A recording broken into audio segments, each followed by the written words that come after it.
Voice for global বাংলার পক্ষ থেকে আমরা যে ডেলিগেশন এসেছিলাম আমাদের মাননীয় প্রধান উপদেষ্টা ডক্টর ইউনূসের সাথে একটা সফল বৈঠক আমরা করতে পেরেছি। ডক্টর ইউনূস আমাদের প্রবাসীদের সকল সমস্যা অত্যন্ত ধৈর্যের সাথে শুনেছেন এবং তা বাস্তবায়নের আশ্বাস দিয়েছেন। আমরা মেনলি যে জিনিসটা ফোকাস করতে চাই, সিলেট ওসমানী বিমানবন্দর গত 22 বছর ধরে এটা আন্তর্জাতিক, নামে আন্তর্জাতিক, কাজে আন্তর্জাতিক নয়। আমরা চাই এটা ফুললি ফাংশনাল যেতে হবে, আন্তর্জাতিক সুযোগ সুবিধা এখানে থাকবে, অন্যান্য বিদেশি যত এয়ারলাইন আছে সৌদি, কাতার, কুয়েত সব এয়ারলাইন এখানে নামবে, উঠানামা করবে। সিলেটিদের মধ্যে বৈষম্যমূলক আচরণ করা হচ্ছে। বিশেষ করে আজকে আমরা দূর প্রতিবাদ জানাচ্ছি যে বাংলাদেশ ব্রিটেনে হাইকমিশনের মাধ্যমে নো ভিসা ফি যেটা, এটা 46 পাউন্ড ছিল, এটাকে করে 70 পাউন্ড। এটা অত্যন্ত অযুক্তি এবং অন্যায়। আমি বর্তমান সরকারকে আহ্বান জানাবো এই বর্ধিত ফি এটাকে প্রত্যাহার করার জন্য। প্রত্যাহার না করা হয় ব্রিটেন আন্দোলন চলবে, আন্দোলন জ্বলে উঠবে এবং সাথে সাথে আমাদের যত দাবি দেওয়া আছে সব দাবি দেওয়া মানতে হবে। এবং আমাদের যে দীর্ঘদিনের প্রবাসীদের দাবি, আসলে আমরা অনেক সময় বিভিন্ন ভাবে আমরা কথা বলি, আমরা আন্দোলন করি, এগুলা করি।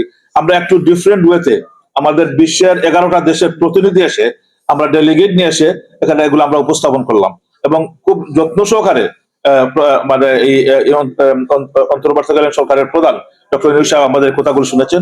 উনি নিজে বলেছেন যে উনি একজন প্রবাসী, অনেকদিন প্রবাসী ছিলেন, তো উনার প্রবাসীদের দাবিগুলো উনার ফ্যামিলিয়ার এবং চেষ্টা করবেন। আমরা দাবি করেছি একদিনের জন্য শেলফে না চলে যায়, এগুলার জন্য এই যে আমরা সময়টা ব্যয় করে মানুষের কথা আমরা নিয়ে আসলাম, এগুলার জন্য যথাযথ ব্যবস্থা নেওয়া হয়, এগুলা যাতে পদক্ষেপ নেওয়া, যাতে এগুলো সমস্যার সমাধানের জন্য। আমার বিশ্বাস এই সমস্যাগুলো সমাধান হবে।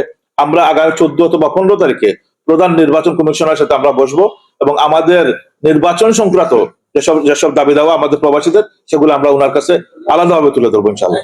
যে আমাদের প্রবাসী ব্রিটিশ বাঙালিরা, তারা গত 40 বছর তারা ব্রিটিশ পাসপোর্টের মাধ্যমে তারা এই পাওয়ার অফ অ্যাটর্নি তারা দিতে পারতেন।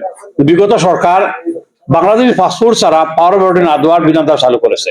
এটা আমরা প্রত্যাহার চাই। আমরা যেটা বলতে চাচ্ছি যে ব্রিটিশ পাসপোর্টে আমাদের বার্থ প্লেস লেখা আছে, ব্রিটিশ পাসপোর্টে নো ভিসা রেকর্ড বাংলাদেশ লেখা আছে, তবে কেন আমাদের পাওয়ার অফ অ্যাটর্নি দেওয়া হবে না আমরা জানতে চাই। আমরা বলতে চাই যে এই যে ভূমিকে করে আমাদের সহায় সম্পত্তি শব্দ করে নিয়ে যাচ্ছে, কোন বিচার আমরা পাচ্ছি না।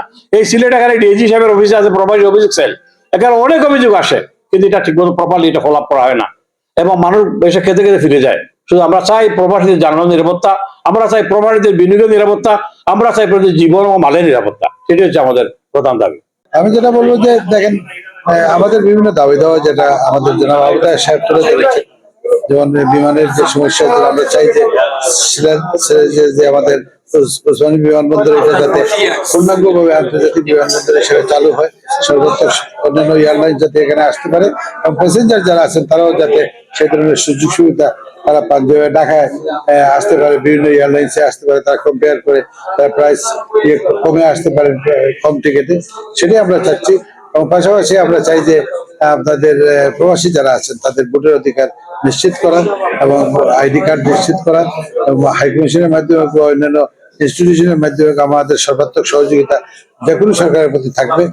এবং আগামীতে যাতে আমরা যেহেতু আমরা যারা দ্বৈত নাগরিকত্ব বহন করি, দ্বৈত নাগরিক হিসেবে আমরা যাতে বাংলাদেশেও জাতীয় নির্বাচনে অংশগ্রহণ করতে পারি সেই সুযোগটা করে দেওয়ার জন্য আমাদের মেইন প্রাধান্য যেটা আমরা এই প্রেস কনফারেন্স করেছি বা ডক্টর ইউনূসের সাথে কথা বলেছি। নির্বাচন কমিশন সংস্কার কমিটি যেটা আছে, তাদের কমিশন যেটা আছে, তাদের সাথে আমরা মেইনলি আমরা ডক্টর ইউনূস সাহেবের সাথে সাক্ষাৎ করেছিলাম।